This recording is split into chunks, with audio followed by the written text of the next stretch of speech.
Here at Life's On, I run the youth group. It's one of the things that I do here. And the last 2 weeks for youth, we wanted to have a nice big fire on one of the properties of one of the youth leaders here. And it seems that a good percentage of the time when I plan an outdoor activity like that, it rains. And so then we have to do something else.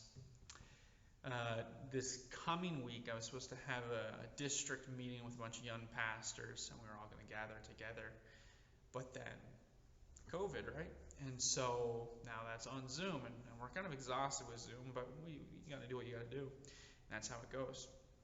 In the spring of every year, for the last number of years anyways, I'll go to a butcher shop in Cole Harbor and get a really nice large brisket, and I'll smoke that thing from anywhere to 13 to 16 hours usually, and have a lot of young adults from a number of churches in the area come over and take part in that meal together, and we'll do communion together and a little time of prayer. And it's just something I like to do for the bigger church, and that also had to be canceled this year because of COVID. The future, and we're all aware of this, the future does not always go as planned. There's too many variables. There's too many things that can change that cause, well, our plans to fall through. For us to either have to adapt or to cancel or to change things up. And I think this is something that at one point not everyone understood. But now it seems, well, that's the norm. You know, everyone's adapting, everyone's changing. And that's just how it goes. And it kind of ties into what I want to talk to a bit today about the uncertainty of the future. See, as a church, we've been going through the book of Proverbs. We've been doing this, I think, for almost 3 years now. We find ourselves in Proverbs 27 today, and we're actually not going to make it that far into the Proverbs because I believe it's the very first verse. It says, "Do not boast about tomorrow, for you do not know what a day may bring." And that's simply what I want to focus on today. This tiny little verse, but it unlocks a very deep truth for us when we actually can understand it and know it and apply it to our life. Planning ahead, right? Versus depending on the future. These are two very different things. The Bible here is not telling us not to plan ahead. In fact, it in some places it tells us that we should plan ahead, that we should make plans for the future. But what it's saying here is not to boast in tomorrow, not to put a sense of security in tomorrow, not to rely on security. There's a number of other verses that we'll look at as well that tie into this, but there is that idea of dependence, that some people, they have so much faith in the future, or they have so much reliance on the days to come, that they're in the struggle now, but tomorrow's coming, and that's going to be good, because then the variables will change and we'll be able to get into that. People talk about, for example, with the COVID stuff, they talk about this new world or the new ways, or when this is all over, then we can go back to this. And the reality is we don't know when this will be over. We don't know what that will look like. We don't know any of those things. So do not boast in tomorrow. The future is so uncertain. And it's not just COVID that can mess with your plans. I mean, I mentioned we want to have campfires, but the weather comes in. You know, we live in Canada, and so we're used to, in the winter time, you know, you wake up and maybe there's school, maybe there's not. Maybe there's church, maybe there's not. Maybe you can get your car out of the driveway, maybe you can't. Weather changes things up. Other events can happen that didn't take priority. You know, you wanted to do this, but then another large event happens, or your venue falls through, things like that. With COVID, there's the government rules that come in place. You know, you want to do a church service, and then on Friday, the government maybe of your area comes out and says, all right, we can't do any in-person gatherings. And you're like, all right, well, we got to adapt. We got to go digital.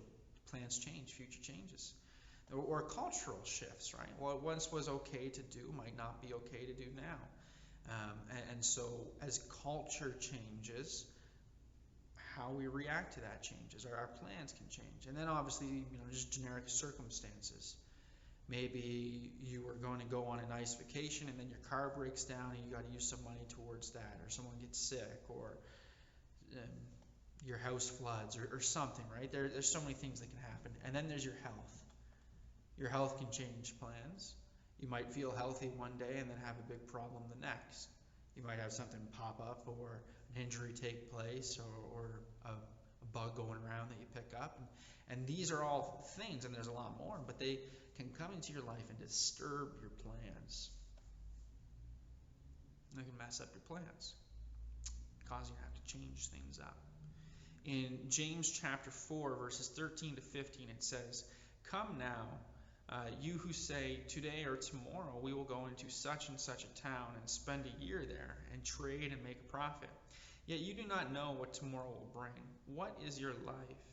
For you are a mist that appears for a little time and then vanishes. Instead, you ought to say, if the Lord wills, we will live and do this or that." Now, this isn't just talking about vocabulary. It's talking about the attitude of depending upon the future, this idea of reliance on the future, of making plans and thinking that they're solid, and that we some sort of have a right to plan our future, and we have a right to make the future that we want. In reality, that's not always the case. And as Christians, we need to submit and say, God, may your will be done. There's been a lot of times in my life where my plans have been interrupted, and I've sat back and said, I think this is the will of God, and so I'm not going to wrestle with it. A good example of that, when I was in college, and many of you know this, we would go overseas every year. But in my last year, the overseas trip was a little different because I was now a married man. My wife, Tori, she was coming with me. And I was really excited for us to go to China because I was leading the team once again to go to the leprosy colonies. And I absolutely love that type of ministry. And it was about a week before we were flying out, and I got an email from one of the other leaders saying that something had changed with the school schedule, that they were going to leprosy colonies that week, and that I had to go to this school and teach English there. And at first I was like, oh man, that's a bummer. I really don't want to do that. I really enjoy going to the leprosy colonies. But then, and this was really cool, to be able to go into these schools, and I've done that ministry before as well, and build relationships and have deep one-on-one conversations with people. But then to watch my wife make connections with students and engage, and it was more of a comfortable space, I imagine, than the leprosy colonies would have been, and she did wonderfully. And it was neat to see how the circumstances changed, and I believe God's hand was on that Tori would make those connections and speak into those people's lives. So let's not go and say, I'm going to do this in this time, or in a couple of years I'll do this, or next month I'll do that. You can plan ahead, but don't have a sense of dependence upon it. Instead, depend on the will of God. Lord, may your will be done. If you allow, then this is what I want to do. But if not, I'm willing to submit to that.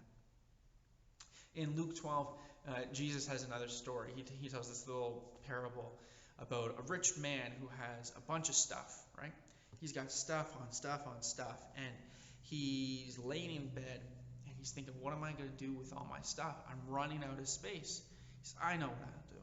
I'll tear down my barns, and I'll build up bigger barns so that I can store more and more stuff. And then he lays back after doing that work, after he has a sense of security because of the possessions, the resources, the stockpile of food and materialism things, and all this other stuff. He's got that all set up. He's living comfortably. And he says, rest and my heart be merry, for I'm provided for. And Jesus' words to this fictional character that so many of us can identify with is, you fool. God calls you that night. He dies that night. He is before God. What good is your stuff then? And so once again, this dependence upon a sense of security of, I have X amount of things, and that will get me through this period of hardship, or this famine, or this struggle. People rely too much on that. They rely too much on their own efforts.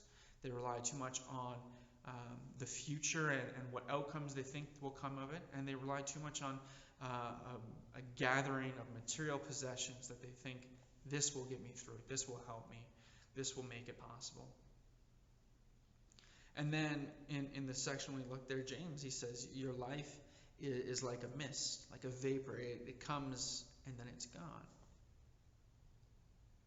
In other parts, it talks about a flower that sprouts, and then before you know it, it's withered and it's done, and it's like it never was there. And it's compared to our life, and that's a good comparison, because to us it seems like maybe we're around for a while, but if you look at the grand scheme of things, our time here on this earth is very limited, and it can change like that. You might feel healthy, you might feel strong, you might have good health insurance and good provisions and a healthy bank account and all these other things. But the variables can change. Your health can change. Accidents can happen. There's things that can take place. There is such an uncertainty of life and a mystery of tomorrow. What will tomorrow bring? None of us really know. We don't really know what the outcome will be. I've heard people say before that they actually believe in God, but they want to live for a period of time for themselves. I'm going to party now. I'm going to entertain my worldly desires now, and then in a couple of years I'll turn to Jesus and I'll allow him to turn my life around. And they almost say it in this idea of what a great testimony that will be, that God will help me free myself. But you're willing to going into these things. And not only that, you could say, I'm going to party for 4 years, and I'm going to live for the flesh for 4 years, and I'm going to go after my desires for these 4 years, and in 4 years, then I'll turn my life around and I'll come to God. You might even set in your calendar to come talk to me or another pastor in that period of time. But a lot can happen in that time. People can get sick, accidents, disasters. People think that they have all their ducks set in a row. And then problems arise. The pike come and take the duck. People love to feel in control, but putting things off of that great of value, maybe it's hard to understand that, but it's kind of like the person who, it's Friday and they're going out for dinner and they get appetizers and then they get their dessert and they're talking about the brunch that they're going to the next day. But don't worry, on Monday I'm going to start a diet. Right? I've been there. I imagine many of us have. And it's this idea of putting faith in tomorrow, but that tomorrow doesn't always seem to arrive as we think it would. Lots of people have their future mapped out for them. And I don't think I need to make that argument that the future is uncertain, because we're living in that, right? There's so many people who started a business in the last 2 years who now are wondering, they had this roadmap, they had profits, and they had this idea of how their business would carry. And then everything changed. And they're saying ridiculous percentages of new restaurants, and even established restaurants are going to have to close, and other businesses, and everyone's working from home, and that's shifting the market, and all these things. Everything is up in the air and uncertain. We're living in such uncertain times. And so that brings the question of, well, what are we to do? What are we to do about that? The thought that I could be done at any moment, that my life could be over, it can be scary. It can be intimidating. Many of you know I'm a woodsman. I like to go out in the woods, and there's been times where I've been out there and I've had some close calls. I've had some accidents, or I've ended up and turned around in the woods. One time I hit my head with this big tree branch, and I was quite dizzy for a while, and I was just saying to myself, don't pass out, don't pass out. And there's different situations, and the idea that everything can change in a moment, it's intimidating, it's scary. And so what can I do? There's some ideas of what I can do while I'm here. I can raise my children well, because I don't know if I'm going to be here for them tomorrow. I hope that I am, but while I'm here, I can care for them now and raise them well. I can handle what I have well, the resources I have, the time that I have, the energy, the relationships, to be a good steward of the things that I have and to care for them. And yeah, I can get life insurance so that if I do happen to have something go wrong, then my family is not left with nothing. But more importantly, in a bigger area, to be prepared. is to be spiritually. Some people are so focused on a sense of physically being prepared.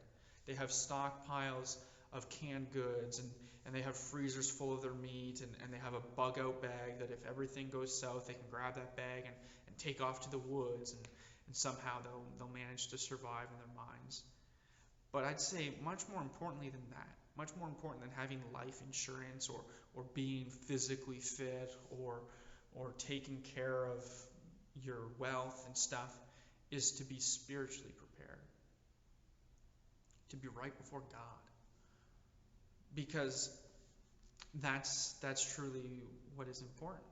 Jesus tells us to not fear the one who can destroy the body.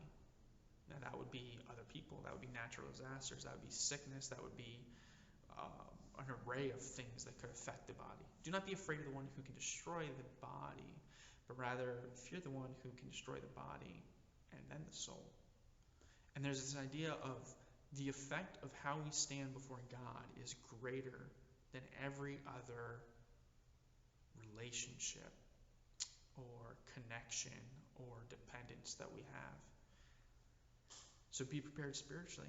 In Mark 13:35, it tells us this idea of being alert, being ready, because we don't know what tomorrow brings. We don't know when Jesus will call for us either to die here and stand for him, or for him to return and then to stand before God in judgment. We don't know when that will take place, and so to be prepared.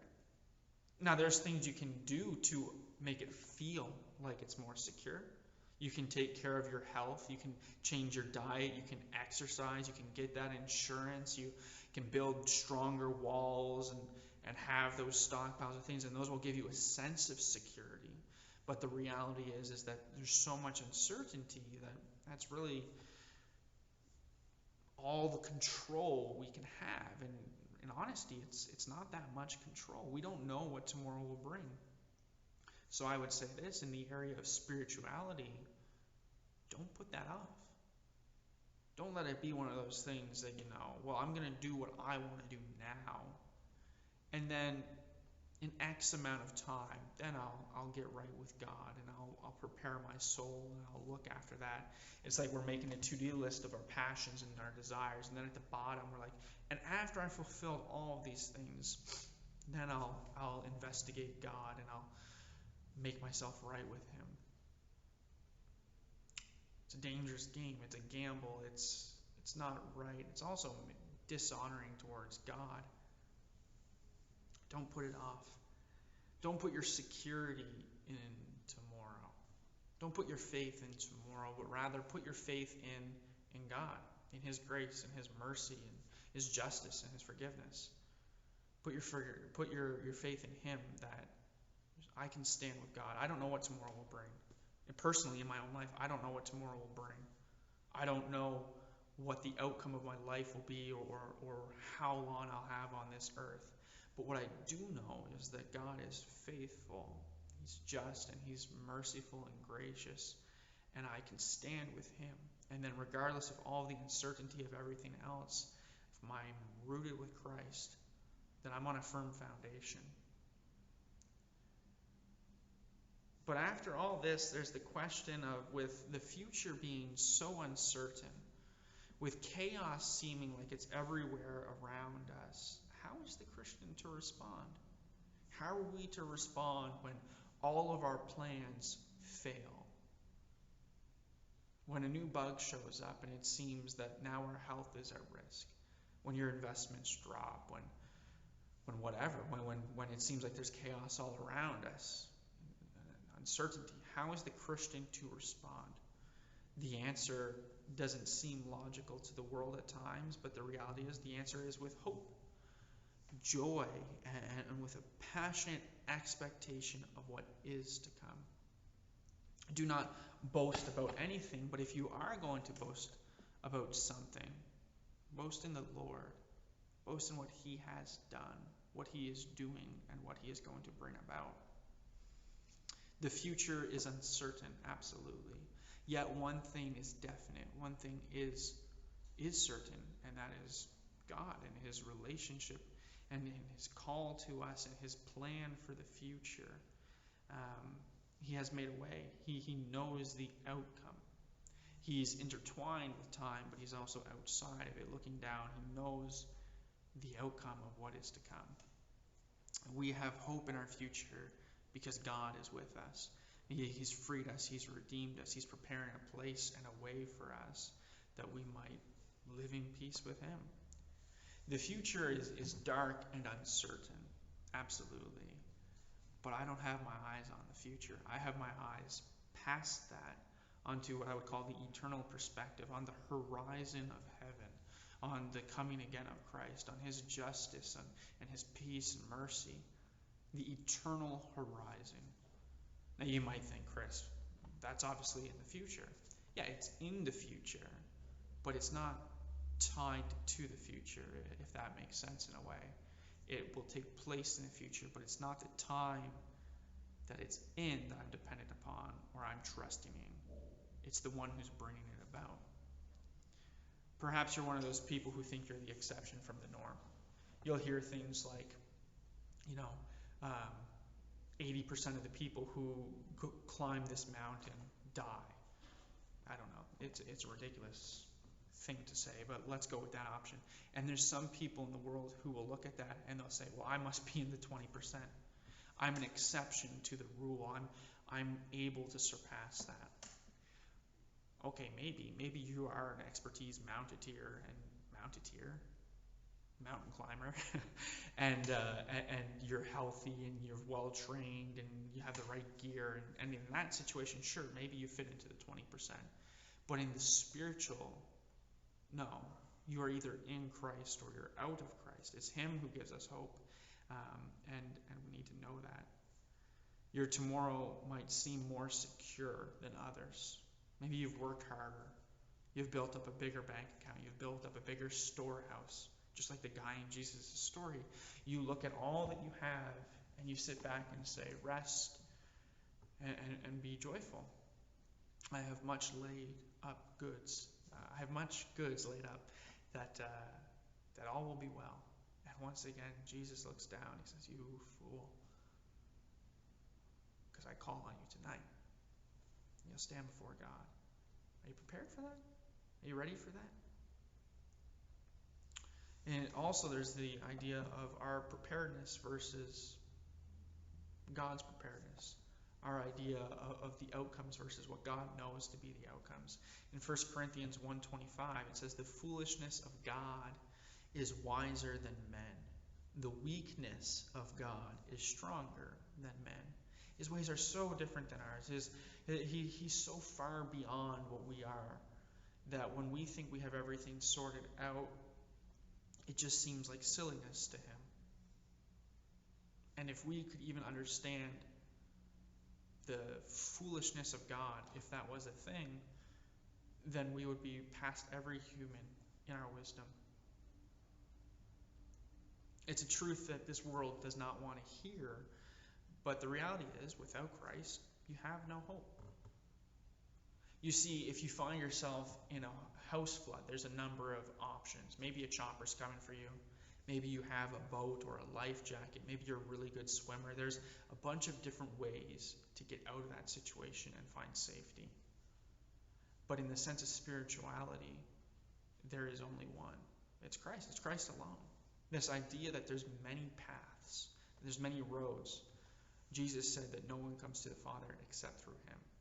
It is the only way. It's the only outcome. It's the only route.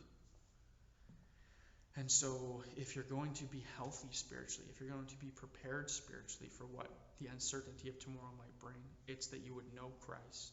That's the only option. The Lord is coming. We will all stand before him and be judged. The question is, are you with Christ or are you outside of him? Are you living for God? Are you dedicated to him and his ways? Is he your Lord? Or are you living for something else? Are you putting your faith in tomorrow? If you are in Christ, then it'll be a wonderful day. And if you're not, it'll be absolutely horrible and tragic. And the church, we need to remember to not be afraid. You don't need to fear the world. You don't need to fear COVID or the storms or the shortages or health scares or anything that we would fit into the category of chaos. They can only do so much. As for our influence on our living, they can do so much. But if we stand with God, then we know that the outcome is fixed. We will be right before God. We will find peace. We will have that perfection take place. At the start of the church in the book of Acts, there's a man named Stephen. Now, he's appointed to be a leader in a certain area of ministry with a feeding program. But also, he preached the gospel. He went around and he proclaimed the truth of God. And he's also the first martyr for the faith. And people came around and they said that he was being heretical, that they didn't like what he was saying. And Paul, before he was Paul, when he was Saul, he was there, and he basically took the people's coats in a symbolic way, saying, I agree with your outcome. And they threw stones at him. They stoned him to death. But he's standing there, and he says to the crowd as the rocks start to hit him, he says, I can see heaven opening up, the Son of Man, Christ, seated at the right hand of God. And this sense of heavenly peace comes over him as his body is being hurtled with rocks, broken, destroyed. I mean, that sounds so painful. Yet he had a sense of peace because he knew that the outcome was fixed. He was going to be in the presence of God. The world, everything else, can only impact us so much. May we find a joy that goes beyond understanding. May we know that there's a peace that's unshakable. And may we have our eyes fixed not on the future, but on the eternal horizon of God's coming and perfecting and judgment. Do not boast in tomorrow, for you do not know what tomorrow may bring. Boast in Christ. Boast in God. He is the solid foundation. Everything else is movable, is undependable. God is dependable. He's solid. He's our firm foundation. I hope that's helpful to you today. And have a great week. See you later.